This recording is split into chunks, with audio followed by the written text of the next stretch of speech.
कल वाले वीडियो में एक क्वेश्चन आप सभी से पुट किया गया था कि नाग टिब्बा जो है ये हिमाचल प्रदेश के किस ज़िले में है। तो सचिन शर्मा ने सबसे पहले इसका आंसर किया था और इनका आंसर काफ़ी इफ़ेक्टिव था। इन्होंने कमेंट करके बताया था कि नाग टिब्बा जो है ये हिमाचल में नहीं उत्तराखंड में है। ठीक है, तो आपको ये ध्यान से देखना है, नाग टिब्बा जो है ये उत्तराखंड में है, लेसर हिमालय में पड़ता है। जब हम दियो टिब्बा की बात करते हैं और जब हम गौरी देवी का टिब्बा, ठीक है, तो ये हिमाचल में है। नाग टिब्बा जो है ये उत्तराखंड में है। अब क्वेश्चन आप सभी का ये भी हो सकता है कि ये जो देव टिब्बा है ये किस ज़िले में है, तो ये कुल्लू में पड़ता है। और जब गौरी देवी का टिब्बा की बात आती है तो ये चंबा में पड़ता है। ये सारी चीज़ें आपको अच्छे से पता होनी चाहिए। तो सचिन शर्मा जी व्हाट्सएप कर लेना, आपको free of cost study material मिलेगा।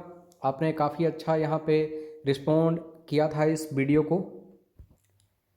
आप सभी से लास्ट क्वेश्चन पूछा था कल वीडियो में, मैंने बोला था कि कल इसका आंसर बताया जाएगा।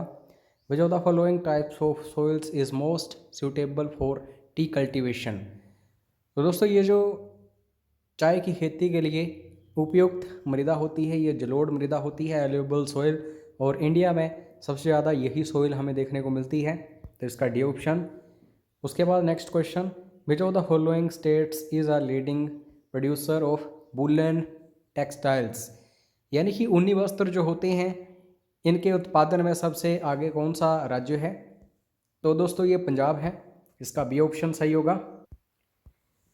विच provision of the fundamental rights is directly related to the exploitation against children. तो दोस्तों ऑफिशियल आंसर की अकॉर्डिंग इसका आंसर आर्टिकल 32 है। ठीक है, अगर हम नॉर्मली बात करें तो आर्टिकल 24 जो है वो दोस्तों रिलेटेड होता है एक्सप्लॉयटेशन अगेंस्ट चिल्ड्रन, लेकिन 24 ऑप्शंस में था नहीं। तो आप सभी को पता है रिट वगैरह जारी की जा सकती है आर्टिकल 32 से। ठीक है, heart and soul of the Indian constitution doctor B R Ambedkar ने आर्टिकल 32 को ही बताया है, तो इसका डी ऑप्शन सही होगा। बाकी के आर्टिकल्स भी इंपॉर्टेंट होते हैं, जैसे आर्टिकल 17, आर्टिकल 23, आर्टिकल 28, इनको भी जरूर पढ़िए। इनफैक्ट फंडामेंटल राइट्स जो होते हैं, ठीक है, इनमें जो आर्टिकल्स हैं ये तो वेरी वेरी इंपॉर्टेंट हैं, इनको जरूर पढ़िए। आप सभी के लिए आज का क्वेश्चन है, जो भी स्टूडेंट सबसे पहले इसका आंसर करेगा उसको दोस्तों free of cost study material मिलेगा। आर्टिकल 28 किससे संबंधित है अभी बताइए कमेंट करके। उसके बाद next question, the authority to specify as to which caste shall be deemed to be scheduled caste rest with which of the following. आप सभी को पता है कि जो शेड्यूल कास्ट होती हैं उनको बेसिकली जो प्रेसिडेंट ऑफ इंडिया है वही डीम करता है। कोई भी कास्ट जो है वो शेड्यूल कास्ट में आएगी या नहीं, तो ये दोस्तों प्रेसिडेंट ऑफ इंडिया के हाथ में होता है, तो इसका ऑप्शन बिल्कुल सही होगा। विच amendment of the Indian constitution restricts the size of the union ministry. तो यूनियन मिनिस्ट्री का साइज़ जो है ये 10 से 15% होता है, आप सभी को पता होगा। तो ये किस संशोधन में बिल्कुल क्लियर किया गया था, तो 91वां संविधान संशोधन, तो 91st amendment is right answer, इसका डी ऑप्शन सही होगा। उसके बाद दोस्तों यहाँ पे बात आती है कंट्रोलर एंड ऑडिटर जनरल, नियंत्रक एवं महालेखा परीक्षक, अनुच्छेद 148, ये याद रखना इम्पोर्टेंट है। तो इनकी नियुक्ति किसके द्वारा की जाती है। गिरीश चंद्र मुर्मू इस टाइम जो है कैग ऑफ इंडिया। तो दोस्तों ये राष्ट्रपति के द्वारा ही की जाती है, काफ़ी सारी नियुक्तियां जो है राष्ट्रपति ही करता है, तो इसका ऑप्शन बिल्कुल सही होगा। एक हाई कोर्ट वाला पूछा जाता है, हाई कोर्ट जज जो होते हैं इनकी नियुक्ति कौन करता है, तो ये भी दोस्तों जो प्रेसिडेंट ऑफ इंडिया है वही करेगा। काफ़ी सारे स्टूडेंट्स गवर्नर में पजल हो जाते हैं, गवर्नर जो है सेशन कोर्ट के जजेस की नियुक्ति करता है। ठीक है, उसके बाद नेक्स्ट क्वेश्चन है, which one of the following bills must be passed by each house of the Indian parliament. Each house कौन कौन सा है, एक लोअर हाउस है जिसको हम लोकसभा भी बोलते हैं, एक अपर हाउस है जिसे राज्यसभा बोलते हैं। ठीक है, तो अलग अलग से इनको स्पेशल मेजोरिटी के साथ पास किया जाना चाहिए। तो ये बिल कौन सा होता है, यह बिल होता है दोस्तों कॉन्स्टिट्यूशनल अमेंडमेंट बिल, जिसको संविधान संशोधन विधेयक बोला जाता है। तो ये तभी पारित होता है जब स्पेशल मेजॉरिटी हो, इसमें विशेष बहुमत हो और हर एक सदन में इसको पारित किया जाता है। तो ये याद रखो, इसका डी ऑप्शन सही होगा। नेक्स्ट क्वेश्चन है, the disputes regarding the election of the president and vice president of India are decided by the. जो डिस्प्यूट होता है दोस्तों, जो प्रेसिडेंट ऑफ इंडिया है और वाइस प्रेसिडेंट ऑफ इंडिया, इनके इलेक्शन में, तो इसको डिसाइड किसके द्वारा किया जाता है? Supreme Court of India. और हाल ही में 48वें मुख्य न्यायाधीश बने हैं। फटाफट से कमेंट करके बताइए उनका नाम, क्योंकि आने वाले जितने भी एग्ज़ाम्स होंगे 100% गारंटी है ये क्वेश्चन आएगा ही आएगा। ठीक है, new chief justice of India कौन है? उसके बाद बात आती है नाबार्ड की। National bank for agriculture and rural development was established in which 5 year plan.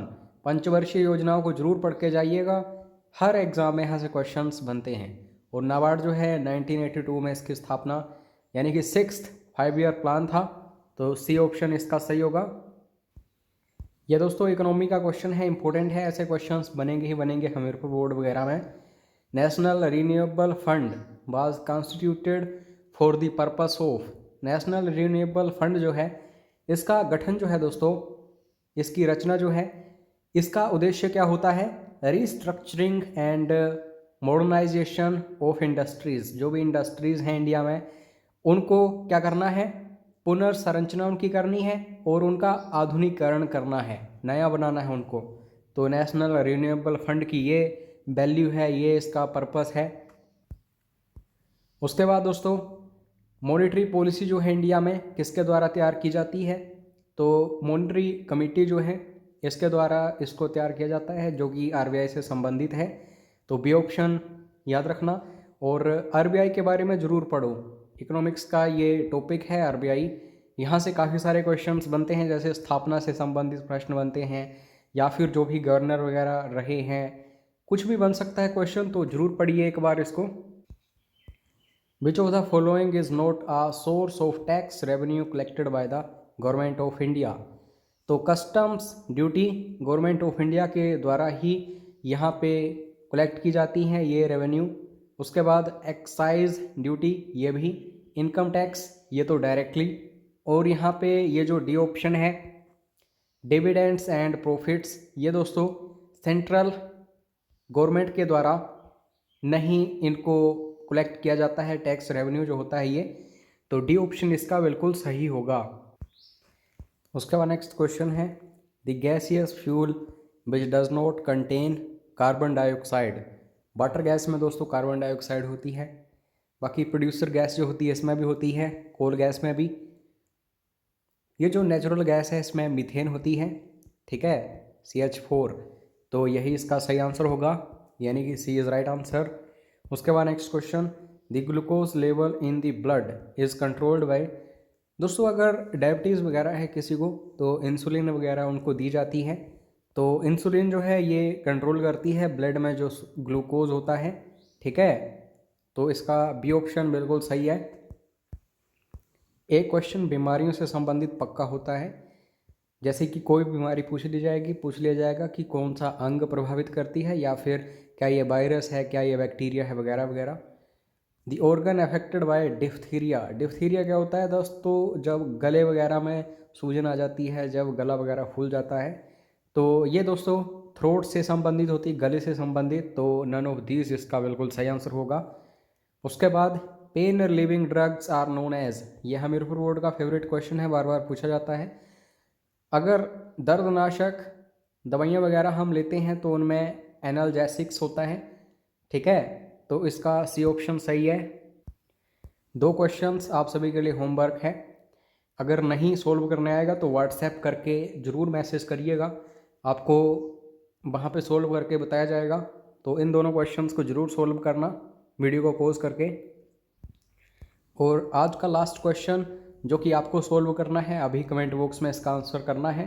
तो क्वेश्चन है, largest natural lake of Himachal Pradesh, यानी कि हिमाचल प्रदेश में सबसे बड़ी प्राकृतिक झील कौन सी है?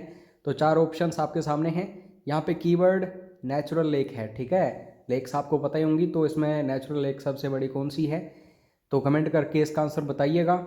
और कोर्स वगैरह आप ज्वाइन करना चाहते हो, कोई भी जिस भी एग्ज़ाम की आप तैयारी कर रहे हो, तो व्हाट्सएप करके पूरी जानकारी ले लेना, ठीक है। अब आपको वीडियोस भी मिल रहे हैं कोर्सेज़ में, मॉक टेस्ट तो पहले भी मिलते थे, PDF फाइल्स भी मिलती थी। तो मिलते हैं नेक्स्ट वीडियो में, तब तक चैनल को सब्सक्राइब करके बेल आइकन प्रेस कर लेना। जय हिंद, जय हिमाचल।